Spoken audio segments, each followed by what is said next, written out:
Imagine you are an 8-pound bright green parrot. You cannot fly. You waddle across the ground like a feathered sack of potatoes. You smell distinctly like a musty violin case dipped in honey, and your absolute best strategy for not getting eaten by a predator is to close your eyes, stand completely still, and pretend you are a mossy rock. If you want to climb a tree to get some berries, you have to hoist your heavy body up using your beak and your claws. And when you want to come back down, you just jump, spread your tiny, completely useless wings, and perform what wildlife rangers officially describe as a fuzzy bomb, which is really just controlled falling that usually ends with a dull, thudding crash on the forest floor. You dust yourself off, check for broken bones, and waddle away. You are the kakapo, an evolutionary marvel native to New Zealand, and you are widely known as the bird that forgot how to bird. Now, I know what you are thinking. How on earth does a creature this spectacularly unequipped for daily survival actually exist? Why would natural selection, the ruthless, unforgiving engine of survival of the fittest, look at a plump, ground-dwelling, fragrant, non-flying parrot and say, yes, 10 out of 10, no notes, perfect design? To understand that, you have to understand a fundamental rule of biology. Evolution doesn't build for the future. It builds for the room you are standing in right now. And for 80 million years, the room the kakapo lived in was an isolated, ocean-locked paradise. Before humans arrived, New Zealand had 0 ground-based mammalian predators. No wolves, no big cats, no stoats, no rats. It was an exclusive, VIP country club run entirely by birds. The only predators you had to worry about were giant birds of prey hunting from the sky above, like the now extinct Haast's eagle. If your only enemies are hunting by sight from 500 feet in the air, flying is actually a massive waste of energy. Wings require a lightweight skeleton and a relentless amount of calories to maintain. So, over millions of years, the kakapo looked at the sky, decided it was vastly overrated, and canceled its gym membership. It traded light, aerodynamic feathers for thick, incredibly soft insulation. It became nocturnal, sleeping during the day when eagles were hunting, and foraging at night when the coast was clear.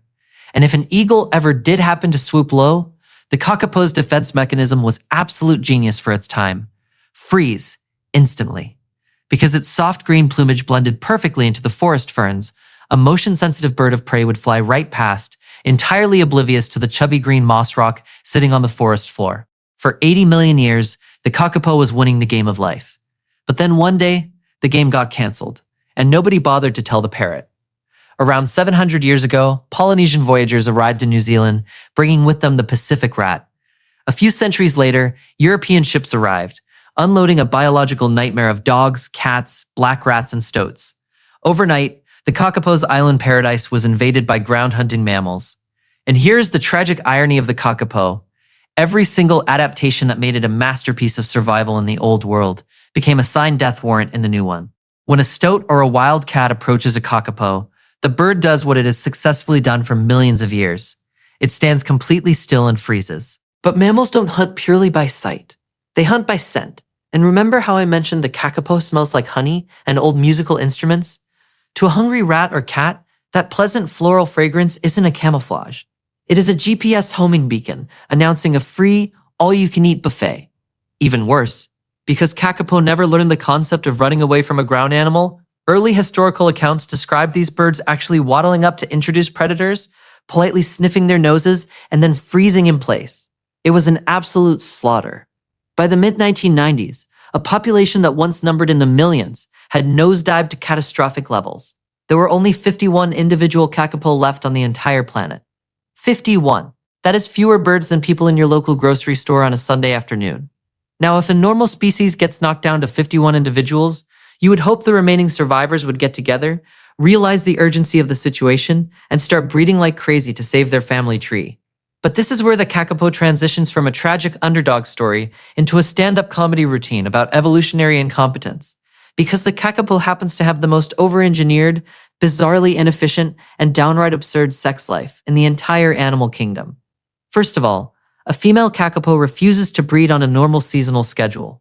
She will only get in the mood if a very specific native New Zealand tree, called the rimu tree, produces a massive superabundant crop of fruit. This mass fruiting event is called a mast year, and the rimu tree only does this once every 2 to 5 years. Think about what that means. The kakapo literally outsourced its entire reproductive calendar to a plant. If the rimu tree decides not to make fruit this year, the kakapo simply shrugs its shoulders and refuses to make babies. No rimu fruit, No romance. But let's say the stars align, the Rimu trees are overflowing with berries, and it is finally a breeding year. How do the males attract a mate? Do they build a nice nest? Do they bring the female a delicious berry? No. The male kakapo hikes to the top of a high ridge and spends weeks digging a shallow, bowl-shaped hole in the dirt. He clears away every leaf and twig until the ground is smooth. Why? Because that dirt bowl is an acoustic amplifier. Once his stage is built, the male inflates a specialized air sac in his chest until he swells up like a giant green balloon, drops his head into the dirt bowl, and starts emitting a deep, low-frequency pulse called a boom. I need you to imagine the sound of a heavy heartbeat thumping inside a massive bass drum. It is so low, vibrating around 100 hertz, that it can travel across 5 kilometers of dense forest, and you can actually feel the vibration rattling in your chest cavity before your ears even register the noise. And the male doesn't just do this once or twice to get attention. He sits in his dirt bowl and booms for 8 hours a night, every single night, for 3 to 4 months straight. It is an endurance marathon of pure, acoustic desperation. Now you would think that building a forest-wide subwoofer system would be an incredible way to attract a girlfriend. But there is one tiny hilarious flaw in the physics of low-frequency sound. It is omnidirectional.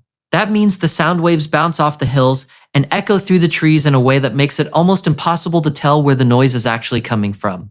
So the females hear this romantic techno concert echoing through the woods, they get completely disoriented trying to find the VIP booth, and half the time they wander around in the dark, get lost, and just give up and go home. To fix this, when a male hears a female finally stumbling somewhere near his bowl, he switches from his deep bass boom to a high-pitched, metallic noise that sounds like someone striking a frying pan with a spoon, essentially screaming, "I am over here, please stop walking into trees." And if a female does eventually manage to find him, they mate for roughly 20 minutes, and then the male completely ghosts her. There is zero parental investment from the father. He waddles right back to his dirt bowl to start booming for the next passerby, leaving the female to build the nest, incubate the eggs, and raise the chicks entirely by herself, forcing her to walk miles on foot every single night just to forage for food while leaving her helpless eggs unattended on the ground. By the late 1990s, wildlife biologists realized a horrifying truth. If we left the kakapo alone to manage their own survival, they were going to boom themselves straight into extinction. So, the New Zealand Department of Conservation stepped in and launched what is arguably the most intense, sci-fi, micromanaged helicopter parenting wildlife program on Earth. Today, every single surviving kakapo lives on a handful of remote, heavily guarded offshore islands that have been systematically cleared of every single introduced predator. There are no cats, no rats, and no stoats allowed. But we didn't just give them a safe island. We became their full-time life coaches. Every single kakapo alive today has an individual name. There is Ruth, there is Ma, there is Ralph. Every bird wears a lightweight, high-tech backpack transmitter that monitors their exact GPS location, their daily activity levels, and even whether they have stopped moving for too long. We have sequenced the entire genome of every living bird, creating a master dating app run by scientists to prevent inbreeding and match the genetically best possible couples together. We even micromanage their diets. Conservationists discovered a mind-boggling biological quirk. If a female kakapo eats too much supplementary food and gets too plump, her body naturally tends to produce male eggs. But when you are trying to save a species from extinction, you don't need more booming deadbeat dads, you need females. So during breeding years, human rangers literally hike through freezing mountain rain in the middle of the night to deliver customized, portion-controlled meals to specific feeding stations. We put the birds on strict diets to trick their bodies into having daughters instead of sons. We are literally counting macros for parrots. And if a mother leaves her nest for too long to go find food, rangers will sneak up to the nest, remove the cold eggs, replace them with warm dummy eggs, take the real eggs to a high-tech incubator, hatch them, and hand-rear the chicks using puppet gloves shaped like adult kakapo so the babies don't accidentally imprint on humans. And speaking of birds imprinting on humans, I promised you that this story had evergreen comedy, and I need to introduce you to the most famous kakapo who has ever lived, a male named Sirocco. Sirocco was the first male kakapo chick ever hand-raised by humans back in 1997 after he developed a respiratory illness. Because he spent his developmental months being hand-fed by rangers, Sirocco grew up with a very confused understanding of his own identity. He didn't think he was a parrot. He thought he was a human. More specifically, he thought humans were his primary target demographic for romance. In 2009, British television legend Stephen Fry and zoologist Mark Carwardine traveled to New Zealand to film the BBC documentary series Last Chance to See. While they were filming in the forest at night, Sirocco waddled up to the camera crew. Mark Carwardine knelt down on the ground to get a closer look at this rare, majestic creature. Sirocco took one look at Mark, climbed up onto the zoologist's shoulders, flapped his wings for balance, grabbed the back of Mark's neck with his claws, and enthusiastically began attempting to mate with the man's head on international television. While Stephen Fry stood a few feet away, weeping with tears of laughter, narrating to the camera that his colleague was currently being shagged by a rare parrot. In any other timeline, a critically endangered animal dry humping a scientist's scalp on camera would be an absolute public relations disaster. But for the Kakapo, it was pure internet gold. The clip went viral, amassing millions of views worldwide and spawning thousands of memes. It instantly put this obscure, chunky green bird on the global map. Millions of dollars in conservation donations poured in from around the world from people who had fallen in love with the derpy, confused head humper. The New Zealand government, recognizing a marketing miracle when they saw one, leaned into the absurdity. In 2010, the Prime Minister of New Zealand officially appointed Sirocco the official spokesbird for conservation. I am not kidding, a bird whose primary claim to fame is assaulting a zoologist's skull holds an official government title, complete with a taxpayer-funded handler, a travel enclosure for school visits, and a verified social media presence. And here is the most incredible part of this entire story. All of this absolute insanity is working. Through the drone deliveries, the artificial insemination, the nighttime food rationing, the genetic matchmaking, and the meme magic of a head-humping spokesbird, we brought them back from the brink of oblivion. From that terrifying low of just 51 individual birds in 1995, the Kakapo population broke through 300 individuals around 2026. For the first time in over a century, there are enough Kakapo in the world that conservationists are actually running out of predator-free islands to put them on, and they have recently begun trial reintroductions back onto mainland sanctuaries. So, the next time you hear someone say that an animal is too dumb to live, or you see a video of a Kakapo falling out of a tree and think it is an evolutionary failure that forgot how to bird, remember the truth. The Kakapo didn't forget anything.